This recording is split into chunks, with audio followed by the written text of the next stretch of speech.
नमस्कार, news 18 India पर मैं हूं आपके साथ सुरभि शिरपुरकर। आज 29 अप्रैल 2026 को सराफा बाजार से आई ये खबर सिर्फ एक सामान्य अपडेट नहीं है, बल्कि सीधे आम आदमी की जेब, निवेश की सोच और बाजार की दिशा को प्रभावित करने वाला बड़ा आर्थिक संकेत है। सोना और चांदी दोनों ही कीमती धातुएं हैं, आज एक बार फिर चर्चा के केंद्र में हैं। बाजार में लगातार उतार चढ़ाव का माहौल बना हुआ है और निवेशक ये समझने की कोशिश कर रहे हैं कि आने वाले समय में रुख आखिर किस दिशा में जाएगा। आज के कारोबार में सोने की कीमतों में हल्की लेकिन महत्वपूर्ण बढ़त दर्ज की गई है। अंतर्राष्ट्रीय बाजारों से मिल रहे संकेतों ने सोने को सपोर्ट दिया है और यही वजह है कि घरेलू बाजार में भी इसके दाम मजबूती के साथ टिके हुए नजर आ रहे हैं। 24 कैरेट सोना, जो सबसे शुद्ध माना जाता है, आज लगभग 1,51,000 रुपये प्रति 10 ग्राम के आसपास पहुंच चुका है। वहीं 22 कैरेट सोना, जो सबसे ज़्यादा ज्वेलरी में इस्तेमाल होता है, करीब 1,40,000 रुपये प्रति 10 ग्राम के स्तर के आसपास कारोबार कर रहा है। 18 कैरेट सोना, जो हल्के आभूषणों और डिज़ाइनर ज्वेलरी में इस्तेमाल होता है, लगभग 1,14,000 रुपये प्रति 10 ग्राम के आसपास बना हुआ है। ये आंकड़े सिर्फ कीमत नहीं दिखाते, बल्कि ये भी बताते हैं कि सोना अब धीरे धीरे आम मध्यम वर्ग की पहुंच से दूर होता जा रहा है। पिछले कुछ वर्षों में जिस तरह से सोने के दाम लगातार बढ़े हैं, उसने शादी ब्याह के बजट से लेकर निवेश की रणनीति तक सब कुछ बदल दिया। अब अगर चांदी की बात करें तो वहां भी बाजार पूरी तरह से स्थिर नहीं है। चांदी में आज करीब 1,300 रुपये तक की तेजी देखने को मिली है, लेकिन इसके बावजूद ये धातु लगातार उतार चढ़ाव के दायरे में बनी हुई है। चांदी को सिर्फ गहनों का धातु नहीं माना जाता, बल्कि ये एक औद्योगिक धातु भी है। इलेक्ट्रॉनिक्स, सोलर पैनल, मेडिकल उपकरण और ऑटोमोबाइल इंडस्ट्री में इसकी भारी मांग रहती है और यही वजह है कि चांदी की कीमतें सिर्फ निवेश नहीं, बल्कि वैश्विक औद्योगिक गतिविधियों से भी प्रभावित होती हैं। अब सबसे बड़ा सवाल ये है कि आखिर सोना और चांदी में ये लगातार हलचल क्यों देखने को मिल रही है। इसका जवाब हमें वैश्विक अर्थव्यवस्था में छिपा हुआ मिलता है। दुनिया भर में इस समय आर्थिक अनिश्चितता का माहौल बना हुआ है। अमेरिका की फेडरल रिजर्व की मौद्रिक नीति, ब्याज दरों को लेकर असमंजस और डॉलर की मजबूती या कमजोरी, ये सभी फैक्टर सीधे सोने की कीमतों को प्रभावित करते हैं। जब भी वैश्विक बाजार में अस्थिरता बढ़ती है, निवेशक सुरक्षित निवेश की ओर भागते हैं और सबसे सुरक्षित विकल्प हमेशा सोना माना जाता है।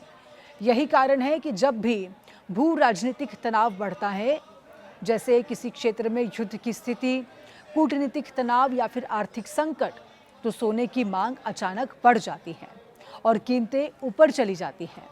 इसके अलावा एक और बड़ा कारण भी है केंद्रीय बैंकों की खरीदारी। कई देशों के केंद्रीय बैंक लगातार अपने गोल्ड रिजर्व को बढ़ा रहे हैं। ये भी एक संकेत है कि वैश्विक स्तर पर सोने को एक मजबूत आर्थिक सुरक्षा के रूप में देखा जा रहा है। भारत की यदि बात करें तो यहाँ सोने की मांग सिर्फ निवेश तक सीमित नहीं है। हमारे देश में सोना एक सांस्कृतिक और सामाजिक परंपरा का हिस्सा भी है।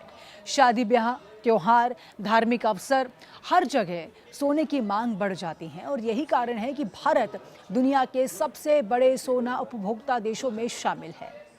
इस समय देश में शादी का सीजन भी धीरे धीरे सक्रिय हो रहा है, जिससे ज्वेलरी की मांग में बढ़ोतरी देखने को मिल रही है।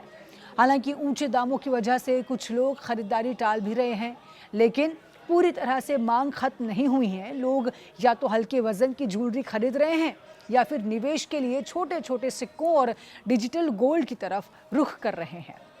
अब अगर हम शहरों की स्थिति को देखें तो दिल्ली, मुंबई, चेन्नई, कोलकाता, नागपुर, हैदराबाद जैसे बड़े बाजारों में कीमतें लगभग समान स्तर पर बनी हुई हैं। फर्क सिर्फ मेकिंग चार्ज, टैक्स और स्थानीय मांग के कारण देखने को मिलता है। बड़े शहरों में जहां निवेश की मांग ज्यादा है, वहां बाजार थोड़ा स्थिर रहता है, जबकि छोटे शहरों में त्योहार और शादी के कारण हल्की बढ़त या फिर गिरावट देखने को मिलती है।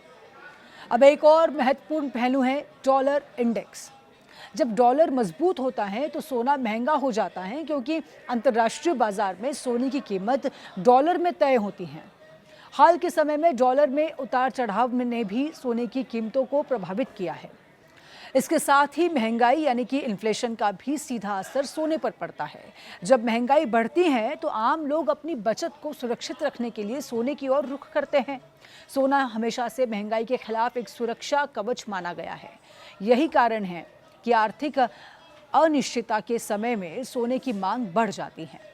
निवेश के नज़रिए से देखें तो सोना और चांदी दोनों ही अलग अलग प्रकार के निवेशकों के लिए अलग अलग भूमिका निभाते हैं। जहां सोना लंबे समय के लिए स्थिर और सुरक्षित निवेश माना जाता है, वहीं चांदी थोड़ी ज़्यादा अस्थिर लेकिन तेज़ी से रिटर्न देने वाली धातु मानी जाती है। आज के समय में डिजिटल गोल्ड ETF और सॉवरेन गोल्ड बॉन्ड जैसे विकल्प भी निवेशकों के बीच काफ़ी लोकप्रिय हो रहे हैं। इससे लोगों को फिजिकल गोल्ड रखने की ज़रूरत नहीं पड़ती है और वो सीधे बाजार से जुड़े रहते हैं। एक्सपर्ट्स ये मानते हैं कि आने वाले दिनों में सोने की दिशा पूरी तरह से वैश्विक घटनाओं पर निर्भर करेगी। अगर अंतर्राष्ट्रीय स्तर पर तनाव बढ़ता है या फिर बना रहता है तो सोना और भी ऊपर जा सकता है। लेकिन अगर अमेरिकी अर्थव्यवस्था स्थिर संकेत देती है और ब्याज दरों में राहत मिलती है तो सोने में कुछ करेक्शन भी देखने को मिल सकता है। चांदी की स्थिति भी काफ़ी हद तक इंडस्ट्रियल डिमांड पर निर्भर करेगी। अगर इलेक्ट्रॉनिक्स और सोलर सेक्टर में तेजी आती है तो चांदी में भी मजबूत रफ्तार देखने को मिल सकती है। तो कुल मिलाकर 29 अप्रैल 2026 का ये दिन साफ संकेत देता है कि कीमती धातुओं का बाजार अभी भी पूरी तरह से अनिश्चितता के दौर से गुजर रहा है। सोना जहां सुरक्षित निवेश के रूप में मजबूती बनाए हुए हैं, वहीं चांदी अपनी औद्योगिक मांग के कारण अलग तरह की चाल दिखा रही है। आम निवेशकों के लिए सबसे बड़ा संदेश यही है कि इस समय जल्दबाजी में कोई बड़ा फैसला न ले, बल्कि बाजार की चाल, वैश्विक संकेत और लंबी अवधि की रणनीति को समझकर ही निवेश करें। क्योंकि सोना और चांदी सिर्फ धातु नहीं है, ये वैश्विक अर्थव्यवस्था की धड़कन को भी दर्शाते हैं।